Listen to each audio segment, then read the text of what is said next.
Le but de cette formation, c'est de vous apprendre à réaliser une animation de sphères qui se blobent l'une dans l'autre avec un outil qu'on appelle Metaball, qui, comme on le voit ici, qui permet d'avoir des sphères comme ça qui vont créer des ponts les unes entre les autres, vraiment comme des éléments en mercure, comme on a ici, voilà. Il faut savoir que dans After Effects, la possibilité existe aussi de mélanger des sphères comme ça, comme des Metaballs. L'outil ne s'appelle pas Metaball, mais on apprendra à l'utiliser aussi. Alors pour commencer, pour comprendre comment ça fonctionne, je vais me créer ici une sphère. Donc je vais aller chercher dans ce menu ici l'outil Metaball ici, qui est un outil vert, donc ça veut dire que je dois mettre les objets dedans comme tous les autres pour que ça prenne effet. Et on voit qu'effectivement, si j'active ou je désactive Metaball, déjà ici la sphère change de forme, donc c'est bien qu'il se passe quelque chose. Ici, on ne voit pas trop de différence, donc ce que je vais faire, c'est dupliquer un CTRL-D ma sphère, et on va voir que déjà maintenant, il se passe quelque chose de pas mal. Ma sphère est dupliquée, et surtout, on a un pont justement entre les deux sphères de type fluide, un peu comme ça.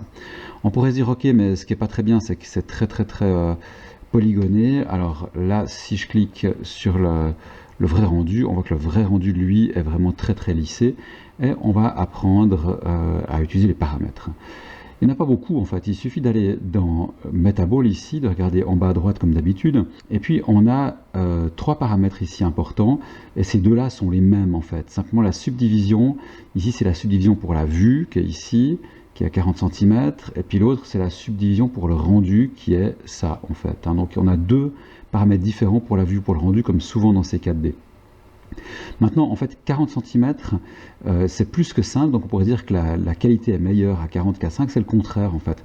C'est comme si en fait l'espace était divisé en petits cubes de tant de centimètres de côté, et du coup, plus les centimètres est gros, plus les cubes seront gros, et plus la résolution sera faible. Si j'augmente, on va voir que ça devient vraiment horrible, et plus je baisse, voilà, ici, plus c'est fin, même dans la vue, puisque là, c'est le paramètre de la vue. Donc ça, c'est très pratique, ça veut dire que ça nous permet de faire en sorte que ça lag pas trop, ici avec des valeurs un peu grande et une résolution un peu grossière comme ça, alors qu'on peut s'assurer que dans le rendu, ça va être très fin.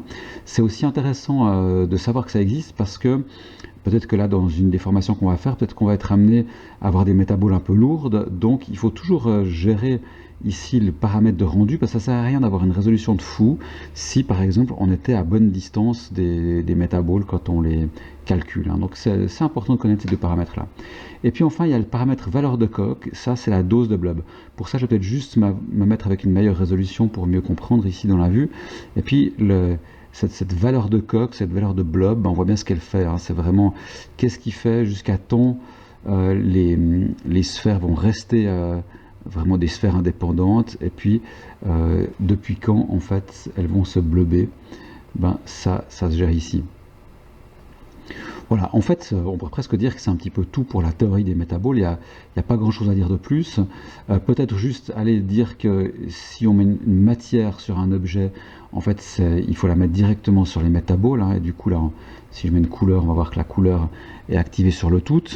Ça va pas nous permettre, cette technique va pas nous permettre, si là j'enlevais la matière, d'en mettre une sur une sphère. Je vais mettre une couleur rouge, tac, comme ça, orange.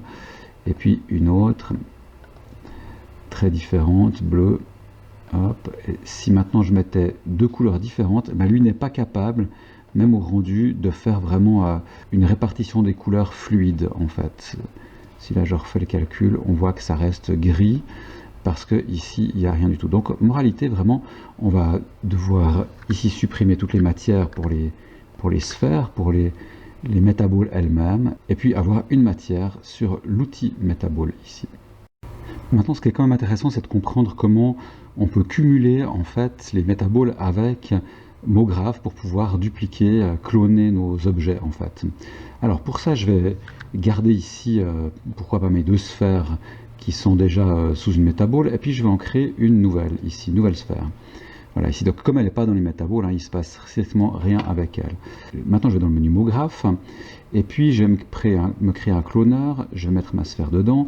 Alors si tout ça vous paraît étrange, le fait de pouvoir cloner des objets que vous n'avez jamais vu MoGraph, je vous propose de vous référer au tuto sur MoGraph.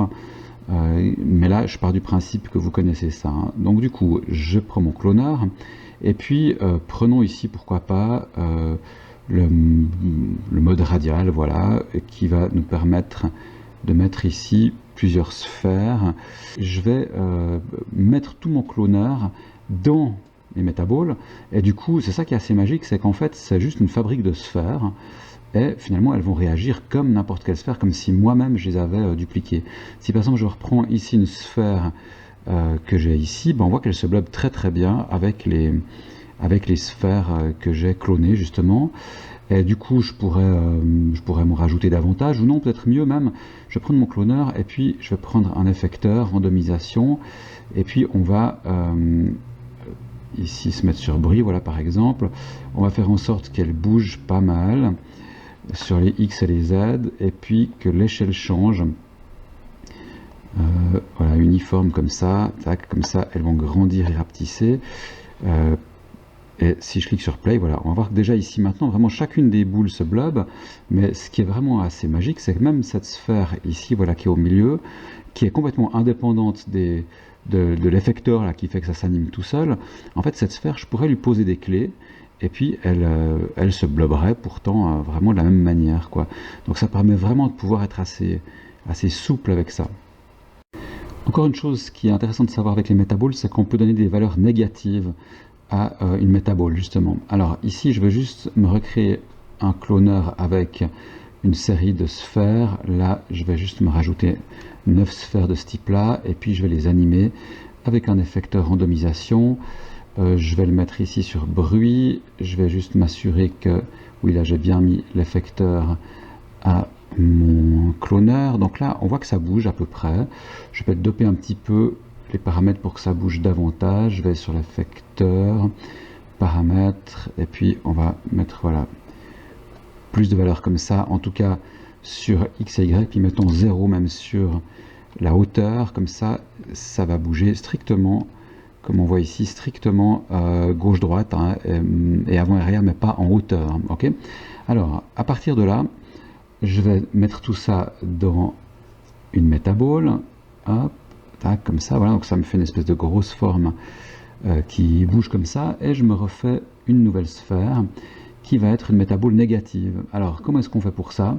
Je vais dans les propriétés ici, ou tag pour ceux qui l'ont en anglais, et puis alors des fois c'est dur à choper parce qu'il y en a beaucoup, mais là c'est dans modélisation, et on voit qu'il y a ici métaball, et j'applique du coup ce tag ici, l'icône est assez parlante. Et j'ai quelques paramètres à disposition ici, et ce que je vais prendre ici c'est influence négative simplement.